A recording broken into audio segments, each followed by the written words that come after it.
So forgiveness is not for them, but it is definitely for you.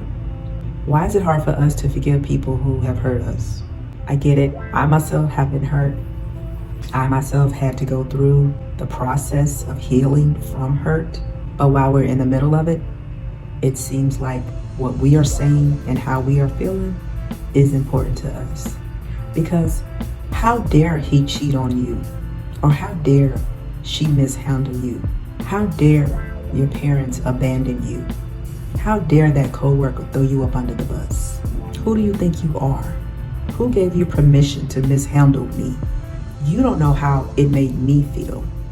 You don't know how it messed up my life. You don't know how heavy and hurt my heart was. You don't know how broken I became after what you did to me. We say this all the time. We hear this all the time. We've experienced this in our lives. Whether they didn't have the capacity to hold you up in the relationship, whether they didn't have the ability to be that friend that you wanted, whether or not they were experienced enough or willing enough to be the parent that you needed, we have all experienced some type of hurt from someone else. But guess what? It is completely up to us to forgive them and to forgive them wholeheartedly, meaning don't hold any grudges. You don't know what that person did to me. You don't know how that person made me feel. You don't know what I went through. You don't know what I lost. You don't know how many nights I cried. You don't know how I wanted to kill myself. You don't know that I wanted to be gone from this earth. You don't know what I thought in my head to do to that person. You don't know. You still need to forgive. Because forgiveness is not for the person that had the knife in their hand and stabbed you in the back. It's not for that person that left you dead on the side of the road. Forgiveness is not for that person that mishandled you. Forgiveness is for yourself. I know that's hard to believe, and I know you've probably heard it before, but I really want you to hear it coming from me. It took me a long time to open up my heart to forgive people who have hurt me in my past. So I know how you're feeling. I know what you're going through. You say to yourself, they don't deserve to be happy. They don't deserve to be happy. They don't deserve to live a good life. They don't deserve to have a fulfilled life. They don't deserve to move on with their life. But you know what? You're not God, and you're not in control of what goes on in anybody else's life. You're not even in control of how people carry themselves and what people do. You are not in control with anyone's movements. I know it's hard. I know it's harsh, but it's real life and it's true. Forgiveness starts with you. Number one, forgiving yourself for allowing yourself to be placed in those positions, for allowing yourself to be misused, to be mishandled. If you knew better, I'm definitely sure you would have done better. But then there are some cases where we put ourselves in situations and we know it ain't gonna turn out good, but we still gonna go with the flow and deal with it when we get there. How many times have you said that? I'll deal with it when it happens. I'll deal with it when we get to that point. That can be a dangerous place to place yourself in, and it's definitely a dangerous place to place your heart in. You're supposed to protect your heart with all diligence, because out of it flows the issues of life. Everything that you are dealing with, everything that you are, everything that you will become, you are already that. And all of that resonates within your heart. All of that lies within your heart.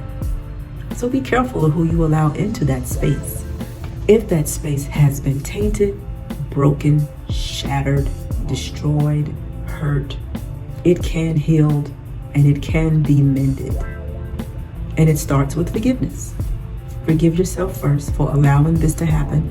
Forgive yourself for putting yourself in this situation. And then here's the hard part. We have to forgive them. Again, they don't deserve it. We know that.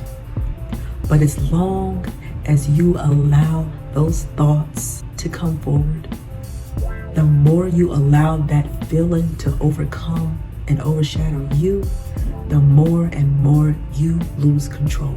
They are over here living another life, trying to mend themselves, trying to recover like everyone else, but at the same time, you have to forgive them. Because if you don't, you are giving them control over your entire life and over your entire movements. Think of it as them having the remote control to your life. Every time you see them and you react in a different way, that means they have control over you. Every time you see them and your blood begins to boil, or you get all hot and heated and your mind goes back to that dangerous place and that dangerous time, they have control. They have the remote control, and they can turn you on and off every time they walk in your presence. You don't want to be that controllable. That's why you have to release and let go. And that starts with forgiving them. I'm not asking you to forget what happened, just to forgive the act and forgive the person. We will never forget. Oh no, we will handle you differently, but we ain't gonna forget. We're gonna learn to let go, because we understand that forgiveness is for ourselves and it's not for the other person. Forgiveness does not change the past, but it does enlarge your future. If you want your life to be different, and if you want to mature and grow in grace and grow out of what hurt you and realize your value while you're going through this process. And forgiveness does not have a time limit. Learn that it takes time to forgive somebody. You may feel it may come easy one day, but then the next day your thoughts are back on what had happened in the past. If you want a greater future, you have to learn how to forgive and forgive now. It'll never be easy. It'll never be forgotten. But I promise you, the growth that you will experience, because you lay down all the emotions, you lay down all the feelings, and you released yourself from the control of that person who hurt you. It's a phenomenal thing to be released and let go and set free from the hurt and bondage of other people. And all that starts with forgiveness. Forgive yourself first and forgive others. Don't condemn yourself. There is therefore no condemnation unto those who are in Christ Jesus. God is with you and God can help you. But in order for you and your future to enlarge, in order for your value to be elevated, and in order for you to become a new person through this experience, you have to learn how to forgive. I promise you it's worth it. It's not hard. No, it's not easy. Take your time going through it and watch what happens when you get on the other side of it. Come back and tell me how and what happened once you've gotten on the other side of it. I'll be waiting in the comment section to hear what happened the moment you began to forgive and the moment you recovered and was able to get on the other side of it all. Comment, share, and subscribe, and I'll see you all on the next one. Peace.